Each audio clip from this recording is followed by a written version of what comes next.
Bem, eu estava falando sobre o Gênesis, capítulo 1, de acordo com a explicação que foi dada no site A Tenda do Necromante pelo professor Osvaldo, se não me engano, o nome é esse. E alguém do canal perguntou se o que eu tinha a dizer a respeito daquela interpretação que ele deu, que é uma interpretação que diz que o Gênesis 1, o começo do Gênesis, diz respeito à criação do, do Estado de Israel. Não é bem Estado de Israel, mas do povo de Judá, do reino de Judá, do reino dos judeus.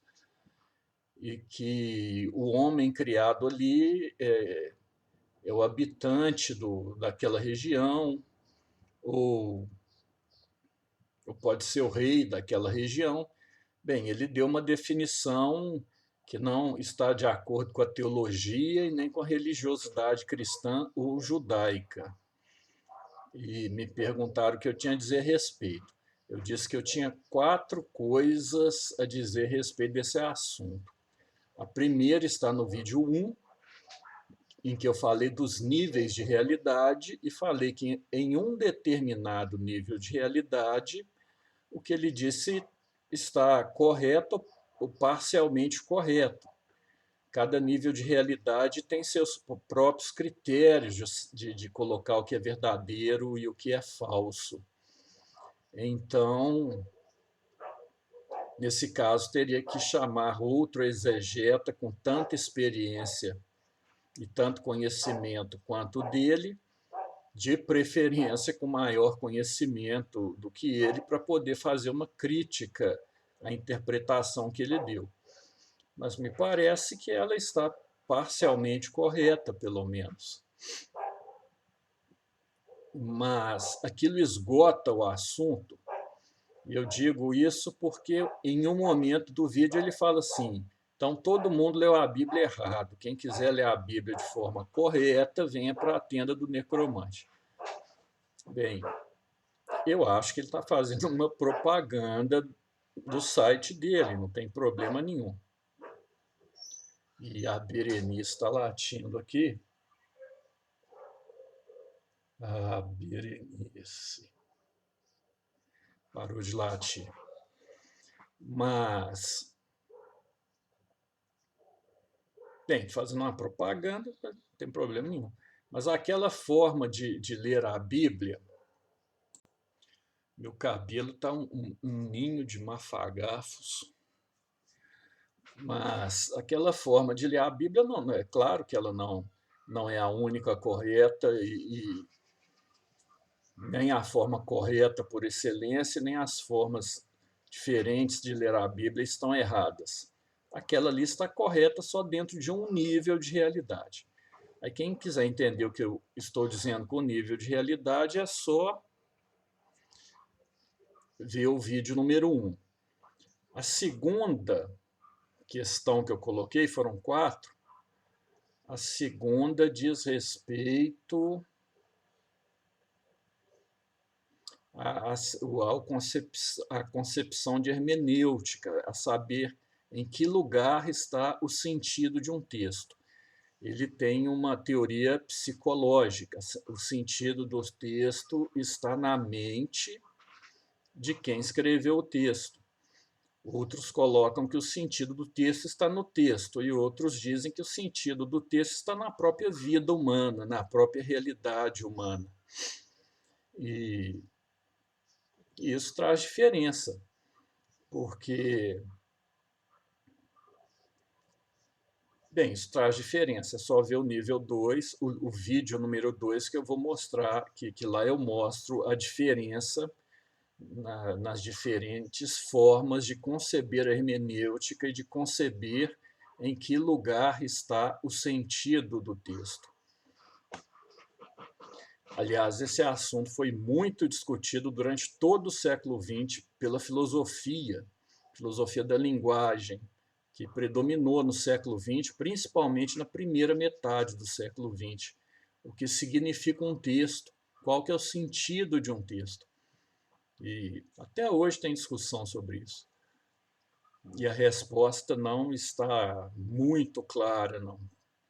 A concepção dele, do professor Oswaldo, sobre o sentido do texto, ela hoje é considerada ultrapassada por muitos filósofos e por alguns linguistas, e por muita gente que mexe com a hermenêutica.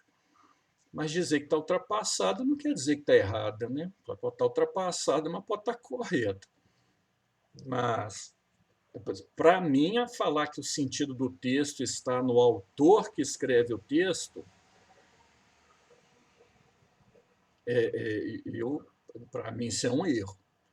Não tem como a gente saber esmiuçar a psicologia de quem escreveu o texto para saber quais eram as motivações do sujeito. Aí é muita especulação. Nesse caso, ele poderia dizer assim, uma das hipóteses é essa minha. Essa hipótese minha, ela é plausível, ela pode ser verdadeira, aí tudo bem, mas ele falar que a única forma de compreender de forma exata a Bíblia e quem não compreende assim está errado, aí não. Fora o preconceito quanto à teologia e à religião, né? Achar que teologia e religião é uma coisa que restringe o pensamento, parar com isso, gente. A própria forma dele pensar vem da religião cristã, mesmo que ele seja ateu. E mesmo que o ateísmo esteja certo, não tem problema não. Agora, as outras duas questões diz respeito à história e à concepção de mito. A história, ele usa um conceito de história que me parece que é filomarxista. Vamos dizer assim, eu costumo usar essa expressão filomarxista porque a teoria marxista ela é específica, mas depois foi desenvolvido outras teorias que têm o marxismo como parte fundamental, como base. O marxismo é uma teoria econômica, filosófica, desenvolvida por um alemão chamado Marx. E acho que todo mundo aqui sabe o que é marxismo, não preciso explicar isso não. Parece que a interpretação dele... Aí fica a minha terceira objeção. A primeira seria sobre os níveis de realidade, a segunda sobre a concepção de hermenêutica e essa terceira sobre a história, concepção de história. Então, essa concepção filomarxista, isso está implícito no texto dele, no vídeo dele e em outros vídeos que eu assisti. Eu não sei se está correta, pode ser que é a expressão de uma parte do pensamento dele. Se eu assistisse uma quantidade maior de vídeos, eu perceberia outra coisa. Mas o que eu percebi assistindo alguns vídeos é que ele acredita que o motor da história, vamos dizer assim, é a economia que define quem é o explorador e quem é o explorado, quem é o opressor e quem é o oprimido. No caso dessa interpretação do Gênesis, a fonte sacerdotal, ou seja, os sacerdotes, ou seja lá quem for que escreveu o texto do Gênesis, um texto pós-exílico, e que tem o objetivo de controlar o povo, ou de estabelecer normas para a construção da sociedade, normas que todo mundo tem que obedecer. Então, quem escreve é o opressor, o resto tem que obedecer ao oprimido. Ele se baseia numa concepção de mito que vem do croato, José Severino Croato, As Linguagens da Experiência Religiosa, editora Paulus, esse livro aqui. É um teólogo da libertação, e os teólogos da libertação são todos filomarxistas. Agora, qual que é o problema com essa ideia filomarxista? De que A história é a luta entre os opressores que querem impor a sua ideologia aos oprimidos para tudo continuar na mesma. Isso aí é verdade? Não, gente, é claro que não. Essa ideia marxista aí já caiu por terra há muito tempo e hoje ela sobrevive só como uma ideologia. Então, quando um autor, quando um pensador, como um professor chega e fala assim, olha, isso aí, quem lê o texto assim é porque está preso na caixinha religiosa. Quem lê o texto assim é porque está preso na teologia. Essa não é a forma correta de ler a Bíblia. É grande porcaria. O sujeito está lendo a Bíblia com uma ideia marxista na cabeça, uma ideia filomarxista na cabeça. Isso também é uma caixinha que prende o pensamento do sujeito. A diferença é que a religião é um sistema aberto, então ela expande a consciência do sujeito. As ideias filomarxistas não, elas são sistemas fechados. Nesse sentido, elas são caixinhas que emburrecem mesmo.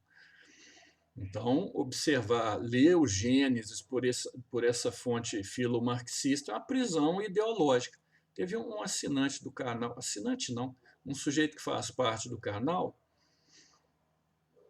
inscrito no canal, eu nem sei como existe assinatura de canal, mas tem o inscrito do canal chegou a comentar que é uma camisa de força ideológica. Sem sombra de dúvida, a interpretação dele é baseado não numa ilusão teológica, nem numa ilusão religiosa, mas numa ilusão ideológica. Vai dar na mesma, né? Você vai criticar o teólogo e vai cair num troço pior ainda. A teologia, pelo menos, ela é rica, ela é bonita. A ideologia filomarxista é feia pra cacete, além de ser errada, né? Então, o sujeito está aí, de novo, de um ponto de vista, de um nível da realidade, quando ele usa um certo instrumental para fazer a análise do texto escrito em hebraico, está correto. Está correto. Quando ele fala que essa é a única forma de ler a Bíblia e que a teologia está errada, a religião está errada, a forma correta é essa que ela está apresentando, aí ele erra. Quando ele coloca a forma, um instrumental, o método que ele usa e o objeto que ele usa para fazer a interpretação, aí é uma hipótese viável, plausível, e está certo ele fazer isso.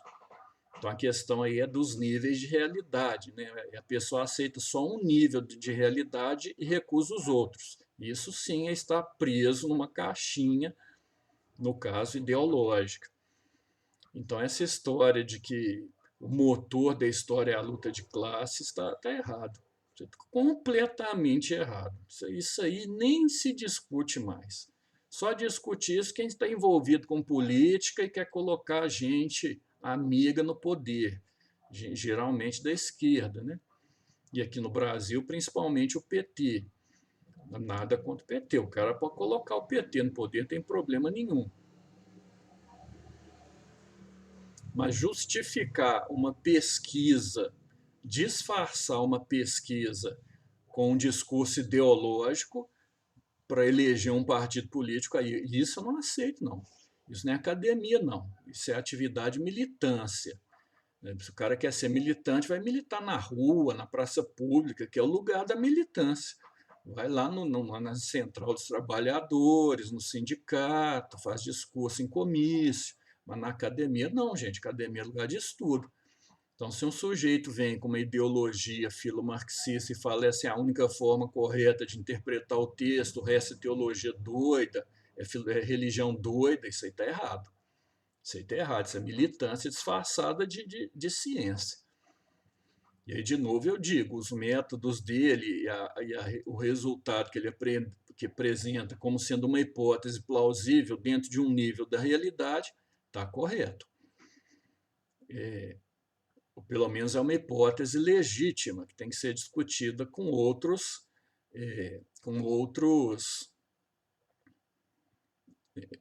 exegetas.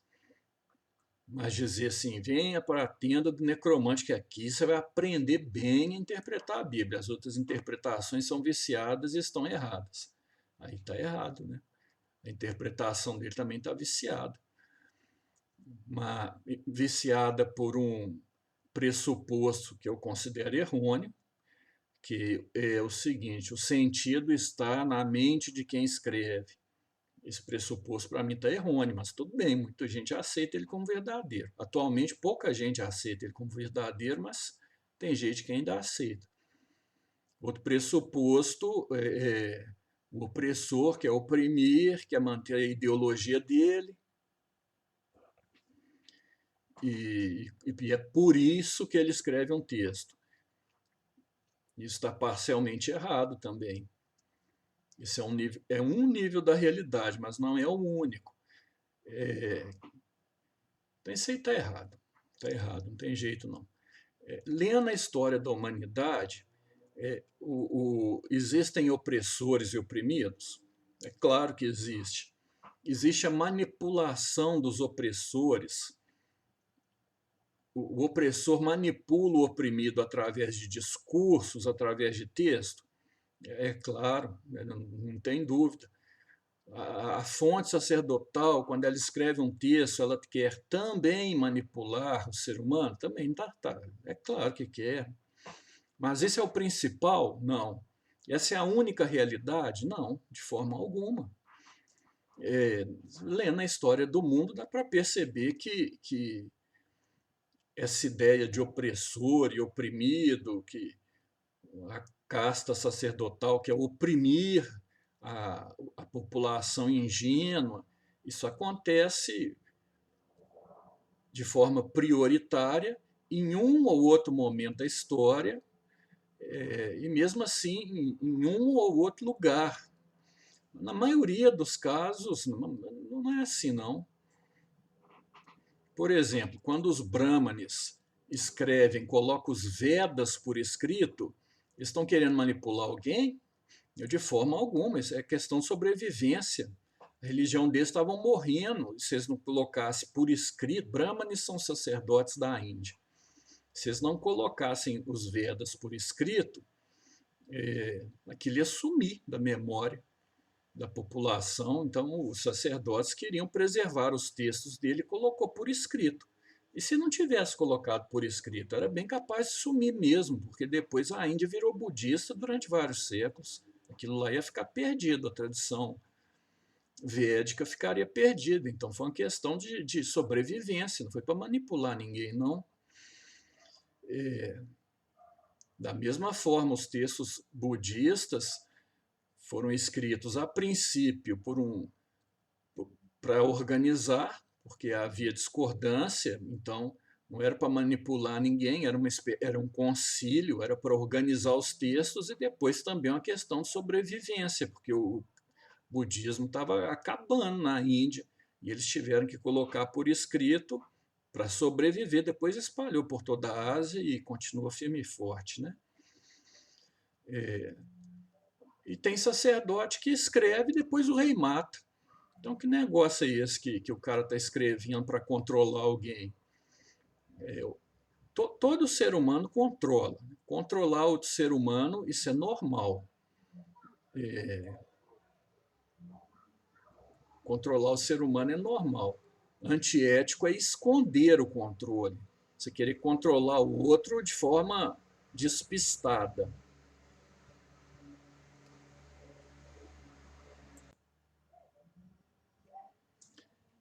Essa ideia do Skinner, um psicólogo behaviorista norte-americano.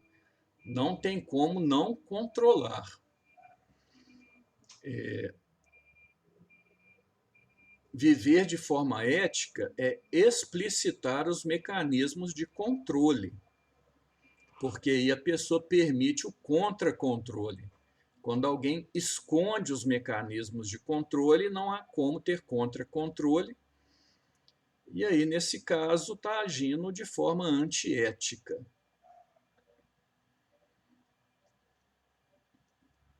Então, não tem como não controlar. Então, o texto de Gênesis 1 queria controlar também, mas isso é um nível da realidade, nem é o mais importante. Para mim, o sujeito ali está querendo expressar uma verdade mesmo, algo que faz parte da cosmologia daquele povo, do pensamento daquele povo. Ele não tá querendo controlar ninguém, não. Depois, discutindo a questão dos mitos, que é a parte 4 e última do que eu tenho a dizer a respeito da história, vai ficar mais claro que eu vou pegar o conceito de mito que ele traz do Croato, que é um teólogo da libertação, e isso aí diz muito. O livro do Croato é bom, depois eu vou falar um pouco dele, apesar de não existir texto perfeito, mas o livro dele é bom. Tem um caminhão aqui me incomodando. Pronto, o caminhão foi embora. Então, esse ponto de vista histórico, que eu discordo totalmente, é dar essa predominância ao filomarxismo. Falar que o motor da história é a luta de classes, isso é besteira, mas é besteira mesmo. Quem estuda os documentos históricos sabe disso. Essa ideia filomarxista é uma ideologia que é atacada na história, nos documentos históricos, é uma ideologia a priori. Essa é a religiosidade desse povo. Por exemplo, Chevitarese, que fala sobre o Jesus histórico, o professor Oswaldo, a teologia deles é o filomarxismo. Então, eles reclamam que muita gente lê a Bíblia a partir da caixinha religiosa da religião, a partir da caixinha religiosa da teologia, como se eles tivessem uma leitura pura da história. Não é verdade isso, não. A teologia deles é o filomarxismo. E agora, o filomarxismo está errado? Para mim não está errado, não. Ele está certo, mas em determinada faixa da realidade. Ele está parcialmente certo. Em grande parte da história, ele é um motivo secundário. Muitas vezes você tem uns 15 motivos na frente dele. Ele aparece, mas não é o principal. Em outros momentos da história, ele é um dos principais, em outros momentos, ele é o principal motivo. É o filomarxismo que eu estou dizendo aqui, é a ideia que vem do Marx, ou parecido com a filosofia do Marx, ou parecido com o pensamento que deriva do Marx, que diz que a história humana é a história dos opressores, da luta de classes, entre opressores e oprimidos. Então, é uma forma bem simples de explicar, né? E as histórias são ideologias, são construções para manter os oprimidos no seu devido lugar. E a história é escrita pelos opressores. Então, a classe sacerdotal, a fonte sacerdotal que escreveu Gênesis, são os opressores. E para que ele escreve isso? Para manter os oprimidos em seu devido lugar. Isso está certo? Não, gente. Está certo sim. Isso também está no texto, mas é um motivo, no caso do Gênesis, é um motivo muito secundário, é um motivo, nem secundário, é um motivo que está em 15º lugar. E essa também fala-se o motor da história. Isso é besteira, isso é bobagem, isso não existe mais. Todo mundo sabe que história não tem motor, não, gente. Por exemplo, no tempo dos dinossauros, tinha um dinossauro que fazia programa no YouTube. Esse dinossauro dizia que os textos religiosos tinham como objetivo controlar os outros dinossauros, os dinossauros oprimidos. Existiam os dinossauros opressores, que era o Tiranossauro Rex, Velociraptor, esses eram os opressores que escreviam os textos sacerdotais. E tinha aqueles dinossauros que comia folha, esses eram os oprimidos. Então, que o motor da história era essa opressão, né?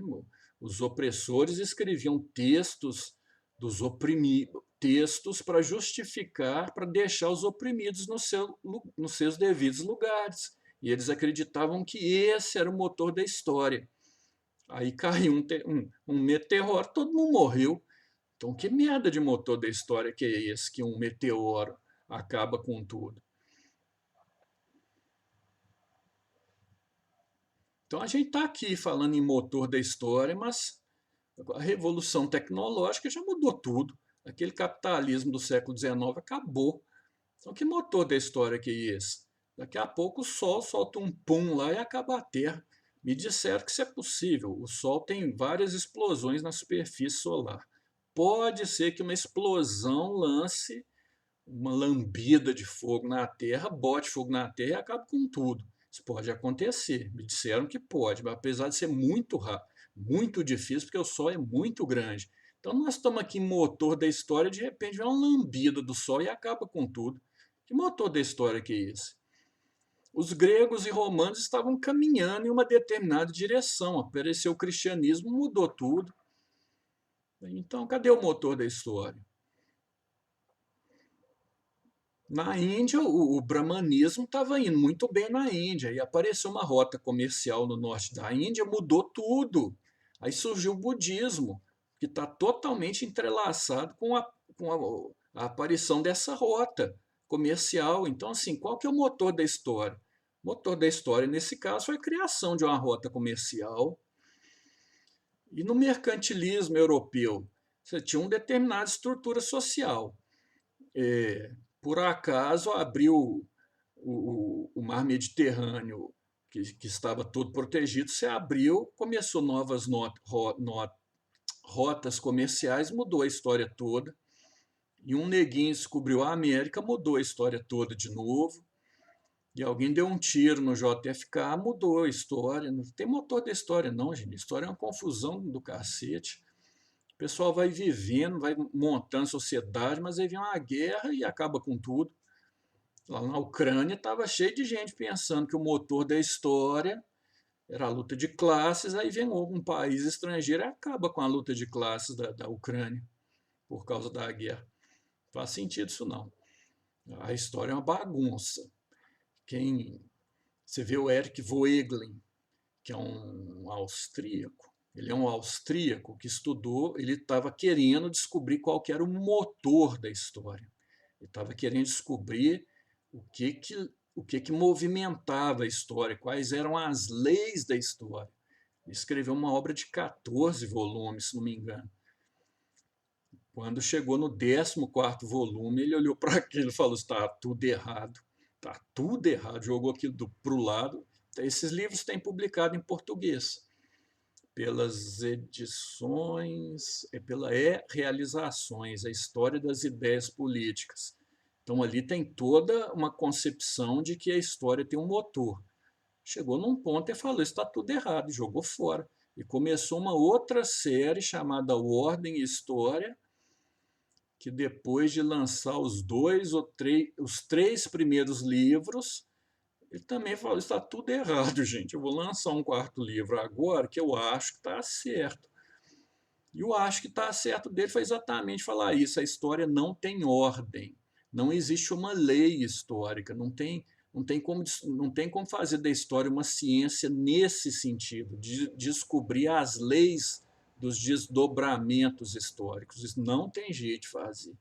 Então, Marx está errado. Muito errado, mas parcialmente correto. Então, quando ele diz o seguinte: os sacerdotes querem manter, querem controlar, tá certo, quer controlar, quer manter os oprimidos no seu lugar, também está certo, mas isso é 5% da história inteira, é 5% da explicação. 95% tem nada a ver com isso. Então, nesse ponto, ele está errado também. Mas o erro dele, aí, no caso, é mais não aceitar a pluralidade de significados do real. Nós vivemos numa realidade extremamente complexa. Quando alguém rejeita a pluralidade de significados da realidade, ou seja, os diversos níveis da realidade, aí fica presa a um nível só. E quando a pessoa diz: esse é o único nível verdadeiro, aí ela erra. Se ele colocasse: esse é um nível possível, isso é uma hipótese, aí está tudo certo.